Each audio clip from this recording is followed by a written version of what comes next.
नमस्कार, जय हिंद साथियों। स्वागत है आपका साइंस की top 100 very short question answer series में। तो फ्रेंड्स, आज सीखेंगे क्वेश्चन नंबर 31 से। साथियों, इससे पहले क्वेश्चन नंबर 30 तक हो चुके हैं, जिसकी वीडियो डिस्क्रिप्शन के प्लेलिस्ट में दी है। आप वहां पर जा करके क्लिक करके उस वीडियो को देख सकते हैं। साथियों, यदि आप डीएलएड के किसी भी सब्जेक्ट में यदि आपको दिक्कत हो रही है तो साथियों, आपको आदित्य एग्जाम प्रिपरेशन प्लेटफॉर्म सभी सब्जेक्ट की स्टडी करा रहा है। चैनल को सब्सक्राइब करिए, साथ ही साथ बेल आइकन को प्रेस कर लीजिए ताकि हमारी लेटेस्ट वीडियो सबसे पहले आपको मिल सकें। तो साथियों, सीखते हैं, चलते हैं और पहले क्वेश्चन पे आपके चलते हैं। प्राथमिक उपभोक्ता या द्वितीय उपभोक्ता तथा तृतीय उपभोक्ता की प्रवृत्ति के बारे में आप क्या जानते हैं? क्या होते हैं प्राथमिक उपभोक्ता, क्या होते हैं द्वितीय उपभोक्ता और क्या होते हैं तृतीय उपभोक्ता? इन सभी चीजों को जानते हैं, सीखते हैं। तो साथियों, प्राथमिक उपभोक्ता वे उपभोक्ता होते हैं जो उत्पादक से अपना भोजन ग्रहण करते हैं। उत्पादन का मतलब, उत्पादकता का मतलब है, उत्पादक का मतलब है कि वे सभी जीव जंतु जो अपने भोजन का निर्माण हरे पेड़ पौधे जो अपने भोजन का निर्माण प्रकाश संश्लेषण की क्रिया द्वारा करते हैं, उसमें उत्पादक में आते हैं। हरे पेड़ पौधे उत्पादक में आते हैं। तो उत्पादक जो उत्पादक का ग्रहण करते हैं, जो उत्पादक को भोजन के रूप में लेते हैं, वे प्राथमिक उपभोक्ता कहलाते हैं। वहीं साथियों, द्वितीय उपभोक्ता कौन से कहलाते हैं? जो द्वितीय उपभोक्ता जो प्राथमिक उपभोक्ता का भक्षण करते हैं, भोजन करते हैं, वह कहलाते हैं प्राथमिक उपभोक्ता। और तृतीय उपभोक्ता वह कहलाते हैं जो प्राथमिक उपभोक्ता का भी भक्षण करें और द्वितीय उपभोक्ता किसी का भी एक का भक्षण कर लें, वह कहलाएंगे हमारे तृतीय उपभोक्ता। तो साथियों, इनकी प्रवृत्ति क्या होती है? देखिए, जब हम उत्पादक का हम भक्षण करेंगे, भोजन करेंगे, तो हरे पेड़ पौधों का भोजन करेंगे। हरे पेड़ पौधे शाकाहारी में आते हैं, तो इनकी प्रवृत्ति शाकाहारी हो गई। वहीं साथियों, द्वितीय उपभोक्ता, जब द्वितीय उपभोक्ता प्राथमिक उपभोक्ता का भक्षण करेंगे, कीड़े मकोड़ों का करेंगे, तो वे मांसाहारी हो जाएंगे। जैसे मेढक मांसाहारी में आएगा। अब साथियों, तृतीय उपभोक्ता में यदि हम बात करें, सर्प तृतीय उपभोक्ता में है, मेढक को भी खा लेता है, कीड़े मकोड़ों को भी खा लेता है। शेर मेढक को भी, छोटे जीव जंतु को भी खाता है और प्राथमिक उपभोक्ता जीव जंतु को भी खाता है और द्वितीय उपभोक्ता के जीव जंतु को भी खाता है, इसलिए हम सर्वाहारी कहते हैं।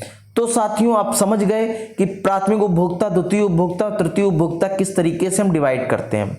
अब साथियों, सीखते हैं अपघटनकर्ता। अपघटक से आप क्या समझते हैं? तो साथियों, पहले होता है उत्पादक, उसके बाद उपभोक्ता, उसके बाद अपघटनकर्ता। उत्पादक का कार्य है प्रकाश संश्लेषण की क्रिया द्वारा हरे पेड़ पौधे द्वारा भोजन निर्माण करना।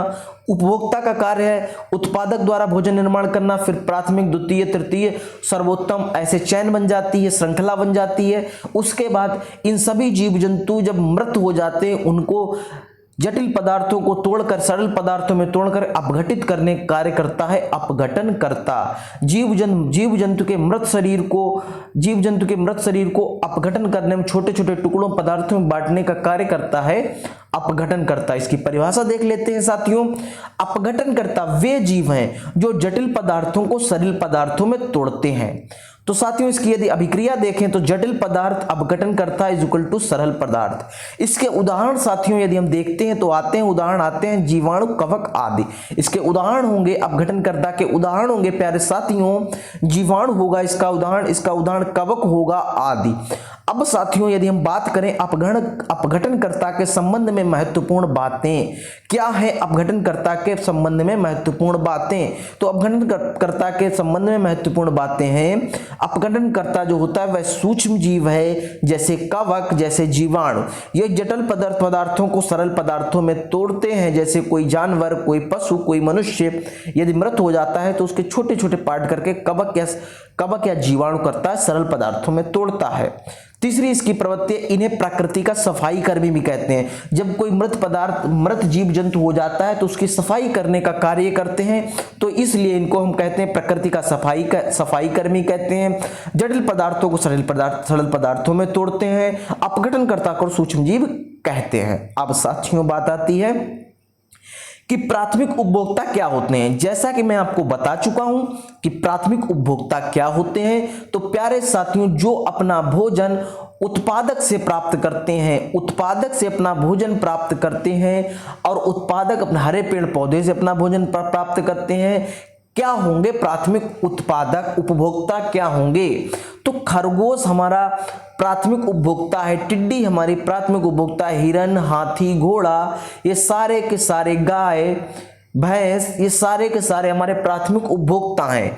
क्यों ये प्राथमिक उपभोक्ता हैं? जैसे खरगोश घास खाता है, हरे पेड़ पौधों को खाता है, टिड्डी, हिरन, हाथी, ये सब प्राथमिक उपभोक्ता के अंतर्गत आएंगे। अब साथियों यदि आपसे पूछा जाए तृतीय उपभोक्ता का उदाहरण क्या है, तो आप कहेंगे तृतीय उपभोक्ता का उदाहरण है, क्या कहेंगे? बोलिए सर्प कहेंगे, हम सर्प कहेंगे। क्यों सर्प कहेंगे?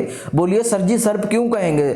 सर्प इसलिए कहेंगे क्योंकि सर्प जो है वह द्वितीय उपभोक्ता यानी कि मेढक को खाता है, यानी कि जीव जंतुओं को खाता है, इसलिए हम उसको तृतीय उपभोक्ता की श्रेणी में रखते हैं। अब साथियों सर्वोच्च उपभोक्ता का उदाहरण बताइए। जो सर्वोच्च उपभोक्ता है वह मनुष्य है, बाज है, जो सभी को खाने की क्षमता रखता है, मनुष्य बाज, इसको सर्वोच्च उपभोक्ता हम बोलेंगे। अब साथियों बात आती है, देखिए साथियों जितने भी क्वेश्चन है मैं फिर एक बार रिपीट करता हूं और कड़े शब्दों में रिपीट कर रहा हूं कि ये क्वेश्चन यूपी टेट में रिपीट होते हैं। यही क्वेश्चन यूपी टेट के लिए भी इंपॉर्टेंट है। यदि आप डीएलएड की तैयारी कर रहे हैं तो इसको कहीं पे नोट करते रहिए। ये पारिस्थितिकी तंत्र ये बहुत ही यूपी टेट के लिए भी बहुत ही इंपॉर्टेंट है। तो साथियों परितंत्र में ऊर्जा के प्रवाह की दिशा बताइए। तो पारितंत्र या पारिस्थितिकी तंत्र या परितंत्र में ऊर्जा का प्रवाह जो होता है वह सदैव एक दिशात्मक होता है। और साथियों याद रखिए ऊर्जा का जो जीव पिरामिड जो बनता है ऊर्जा का वह सदैव सीधा बनता है, याद रखिए। अब साथियों बात करते हैं उत्तर प्रदेश में कैरी बैग पॉलिथीन को प्रतिबंधित कर दिया गया। कब से प्रतिबंधित किया गया उत्तर प्रदेश में कैरी बैग को? तो याद रखिए साथियों उत्तर प्रदेश को कैरी बैग प्रतिबंधित किया गया है 21 फरवरी 2016 को। कब प्रतिबंधित किया गया है? अब आप कैरी बैग ले जाएंगे तो भाई कानून अपराध हो जाएगा 21 फरवरी, जुर्माना भी लग सकता है 21 फरवरी 2016 के बाद से। अब बात आती है कि रुधिर परिसंचरण तंत्र के खोजकर्ता कौन है? तो रुधिर परिसंचरण तंत्र के खोजकर्ता हैं विलियम हार्वे। वहीं साथियों यदि आपसे बात कर दी जाए रुधिर वर्ग के खोजकर्ता कौन हैं, तो आप कहेंगे कार्ल लैंड स्टीनर जी। और यदि रुधिर परिसंचरण तंत्र के खोजकर्ता तो विलियम हार्वे जी। अब बात करते हैं रुधिर को कौन सी कोशिका रुधिर परिवहन में सहायता करती है? तो लाल रुधिराणु जो होते हैं आरबीसी जो होती है, रेड ब्लड कॉर्पसेल्स जो होते हैं, वह रुधिर के परिवहन में सहायता करते हैं। इसमें हीमोग्लोबिन होता है जो कि ऑक्सीजन का संवहन कार्य करता है और हीमोग्लोबिन के ही कारण आरबीसी का जो रंग होता है वह लाल होता है।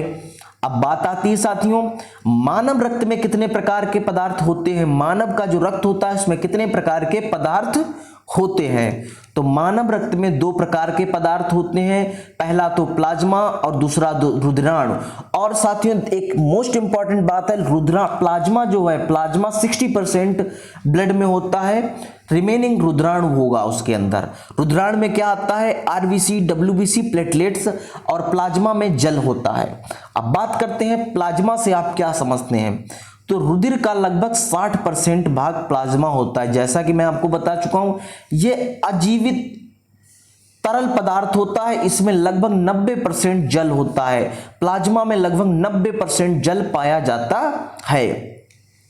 अब साथियों बात करते हैं रुधिराणु कितने प्रकार के होते हैं? रुधिराणु 3 प्रकार के होते हैं, लाल रुधिराणु, श्वेत रुधिराणु, रुधिर प्लेटलेट्स। रुधिर का कार्य क्या है? ब्लड का क्या कार्य है साथियों ये आप बताइए। आपके हमारे शरीर के अंदर ब्लड है, जब ब्लड है तो इसका कार्य क्या होगा? पहली बात रक्त का थक्का बनाता है, दूसरी बात है ऑक्सीजन और कार्बन डाइऑक्साइड एवं पचे हुए भोजन उत्सर्जी पदार्थों तथा हार्मोन का संवहन करने का कार्य करता है। तीसरी बात है शरीर के ताप का नियंत्रण करता है। जो शरीर का टेम्परेचर है उसका नियंत्रण किसके द्वारा किया जाता है? रुधिर के द्वारा किया जाता है। शरीर की बीमारियों से रक्षा करता है, जैसे कि डब्ल्यूबीसी रोग प्रतिरोधक क्षमता को बढ़ाता है, वहीं रोगों का भक्षण करता है डब्ल्यूबीसी। तो क्या हो गया? रुधिर का कार्य होता है शरीर की बीमारियों से रक्षा करना। रुधिर बैंक किसे कहते हैं? ध्यान देने वाली बात है, आपके आस पड़ोस में हर जगह आपने रुधिर बैंक देखी होगी। यदि नहीं देखी है तो आप जाइएगा, आपके क्षेत्र में रुधिर बैंक होगी, जरूर होगी। तो देखते हैं रुधिर बैंक क्या होती है। तो रुधिर बैंक वह बैंक है जिसमें रुधिर आदान हेतु एकत्रित करते हैं। भविष्य के लिए रखा जाता है, जरूरत पड़ने पर रोगी व्यक्ति को रुधिर चढ़ाया जा सके, रुधिर दिया जा सके, रक्तदान किया जा सकते, रक्तदान कैंप लगाए जाते हैं, यही सब कार्य होते हैं एक रुधिर बैंक के। तो साथियों अब बात करते हैं मनुष्य के शरीर में कितना प्रतिशत रुधिर शरीर के भाग का होता है। तो शरीर के कितने परसेंट, शरीर के कितने परसेंट भार जो रुधिर होगा, तो ध्यान देने वाली बात है साथियों 7%, जो शरीर का 7% भार का हमारे अंदर रुधिर होगा। अब रुधिर होता क्या है, रुधिर क्या है? रुधिर एक तरल संयोजी ऊतक है जो प्लाज्मा में रुधिराणु से मिलकर बना है, जिसका पीएच मान 7.4 होता है। यह कहा जाता है कि रुधिर एक क्षारीय विलयन है। ध्यान देने वाली बात है, रुधिर एक तरल संयोजी ऊतक है, प्लाज्मा और रुधिराणु पाए जाते हैं, पीएच मान 7.4, रुधिर क्षारीय विलयन है। अब साथियों बात करते हैं एरिथ्रोब्लास्टोलिसिस फिटेलिस किसे कहते हैं। तो बहुत इंपॉर्टेंट बात है, एरिथ्रोब्लास्टोसिस फिटेलिस किसे कहते हैं? यदि पिता का रक्त RH फैक्टर प्लस हो और माता का रक्त RH माइनस हो, तो जन्म लेने वाले शिशु को जन्म से पहले गर्भावस्था में अथवा जन्म के तुरंत बाद मृत्यु हो जाती है। ध्यान देने वाली बात है, यदि पिता का रक्त RH प्लस है तथा माता का रक्त RH माइनस हो, तो जन्म लेने वाले शिशु का जन्म से पहले गर्भावस्था में अथवा जन्म के तुरंत बाद मृत्यु हो जाती है। धातुओं का प्रमुख स्रोत क्या है? धातु जो हमारे पास प्राप्त होती हैं उसका प्रमुख स्रोत है पृथ्वी की भूपर्पटी। आपको पता है सारी धातुएं हमको पृथ्वी से प्राप्त होती हैं। जब पृथ्वी से प्राप्त होती तो पृथ्वी की कौन सी सतह से हमको धातुएं प्राप्त होती हैं? तो साथियों आप याद रखिए कि पृथ्वी की सतह भूपर्पटी से हमको प्राप्त होती हैं धातुएं। खनिज किसे कहते हैं? भूपर्पटी में प्राकृतिक रूप से जो तत्व या यौगिक पाए जाते हैं, जो तत्व पाए जाएं या जो यौगिक पाए जाएं वे खनिज कहलाते हैं प्राकृतिक रूप से। अब यदि प्राकृतिक रूप से खनिज होते, तत्व या यौगिक पाए जाएं वे खनिज कहलाते हैं। अब यहीं पे एक प्रश्न बन जाता है कि यदि धातुएं हों तो धातु को क्या कहेंगे? तो खनिज पदार्थों से जो आसानी से निकाले जाते हैं, धातुएं निष्कासित की जाती हैं, वे धातुएं कहलाती हैं। अब बात आती है श्वेत रुधिराणु के बारे में कार्य बताइए। श्वेत रुधिराणु क्या होते हैं? श्वेत रुधिराणु के क्या कार्य हैं? शरीर की प्रतिरोधक क्षमता को बढ़ाने का कार्य करता है श्वेत रुधिराणु। WBC जो है वह शरीर की प्रतिरोधक क्षमता को बढ़ाने का कार्य करता है, रोगाणुओं और जीवाणुओं का भक्षण करता है। WBC। हीमोग्लोबिन की मात्रा कम होने से शरीर में कौन सा रोग हो जाएगा? याद रखिए, यदि आपके शरीर में हीमोग्लोबिन की मात्रा कम हो गई तो आपके पास हो जाएगा रोग, रक्त अल्पता का रोग हो जाएगा। रुधिर प्लेटलेट्स का क्या कार्य होता है? रुधिर प्लेटलेट्स का कार्य होता है रक्त का थक्का बनाने का कार्य होता है रुधिर प्लेटलेट्स का। अच्छा, कौन सी विटामिन की कमी से रुधिर का थक्का नहीं बनता है? तो विटामिन K की कमी से रुधिर का थक्का नहीं जमता है। अब साथियों विटामिन K की यदि आप प्रचुर मात्रा लेते हैं तो रुधिर का थक्का जम जाएगा। रुधिर वर्ग कितने प्रकार के होते हैं? तो आप सभी को पता है रुधिर वर्ग 4 प्रकार के होते हैं, रुधिर वर्ग A, रुधिर वर्ग V, रुधिर वर्ग AB और रुधिर वर्ग O। एक बात और ध्यान देने वाली बात है, रुधिर वर्ग AB क्या है, रुधिर वर्ग O क्या है। यदि हम रुधिर वर्ग AB की बात करते हैं तो रुधिर वर्ग AB जो है वह सर्वग्राही है, मतलब ये सभी जितने भी ग्रुप हैं, ब्लड ग्रुप हैं, सारे ब्लड ग्रुप को ये अपना ब्लड दे सकता है, डोनेट कर सकता है। और जो blood group O blood group जो होता है वह सभी को ब्लड दे सकता है। उल्टा बोल गया, सॉरी। जो AB है वह सर्वग्राही है, चारों ग्रुपों का जो है वह ब्लड ले सकता है। वहीं सर्वदाता O जो है वह सर्वदाता है, सभी का ब्लड ले सकता है। अब बात करते हैं किस रुधिर वर्ग को सर्वदाता, किस रुधिर वर्ग को सर्वग्राही कहा जाता है। सर्वदाता कहा जाता है रुधिर वर्ग O को। यह सभी को रुधिर दे सकता है, ब्लड दे सकता है, रुधिर वर्ग O। वहीं सर्वग्राही जो होता है वह सभी को से ब्लड ले सकता है, सर्वग्राही और सभी से ग्रहण कर सकता है, सर्वदाता सभी को दे सकता है। अब बात करते हैं एंटीजन तथा एंटीबॉडी में अंतर क्या है। तो एंटीजन लाल रुधिर कणिका में होता है, एंटीजन जो होता है वो RBC में होता है, और एंटीबॉडी जो होता है एंटीजन RBC में होता है और एंटीबॉडी प्लाज्मा में होता है। अब बात करते हैं रुधिर वर्ग O को सर्वदाता क्यों कहते हैं। ये सबको ब्लड क्यों दे सकता है, ये क्यों कहा जाता है? क्योंकि रुधिर वर्ग कोई एंटीजन नहीं होता, क्योंकि रुधिर वर्ग ओ में कोई एंटीजन नहीं होता, ये सभी रुधिर वर्ग को रक्त दे सकता है। अब दूसरी बात है, रुधिर वर्ग एबी को सर्वग्राही कहा जाता है क्योंकि इसमें एंटीजन नहीं पाया जाता। दोनों में है, यदि एबी में एंटीजन नहीं पाया जाएगा, यदि ओ में एंटीजन नहीं पाया जाएगा तो ये समस्त रुधिर वर्गों से रुधिर ग्रहण कर सकता है। यदि बात की जाए रुधिर का पीएच मान कितना है, तो रुधिर का पीएच मान होता है 7.4 और ये एक क्षारीय विलयन होता है। एक वयस्क व्यक्ति के औसतन में कितना रक्त होता है, तो 5 से 6 लीटर एक औसतन वयस्क व्यक्ति में 5 से 6 लीटर तक रक्त होता है। तो साथियों, आपने रक्त से लेकर के आपने पारिस्थितिकी तंत्र तक मोस्ट इंपॉर्टेंट क्वेश्चंस को पढ़ा है, सीखा है, जाना है। तो साथियों, यही इंपॉर्टेंट क्वेश्चन है, यही आपके परीक्षा में आएंगे। साथियों, अभी मैं आपको 30 क्वेश्चन प्लस 30 क्वेश्चन और 60 क्वेश्चन आपको मैं करा चुका हूं। रिमेनिंग क्वेश्चन आपको करने के लिए आपको चैनल को सब्सक्राइब करना होगा, बेल आइकन को प्रेस करना होगा ताकि हमारी लेटेस्ट वीडियोस आपको पहले सबसे मिल सकें। साथ ही साथ साथियों, एक बात और बताना चाहता हूं, यदि आप इन सभी की पीडीएफ लेना चाहते हैं तो आपको जुड़ना होगा हमारे टेलीग्राम ग्रुप से, जिसका लिंक डिस्क्रिप्शन बॉक्स में दिया गया है। आप वहां जाएं और जुड़ जाएं। धन्यवाद, जय हिंद। मिलते हैं साथियों एक नेक्स्ट टॉपिक के साथ, एक नेक्स्ट वीडियो के साथ।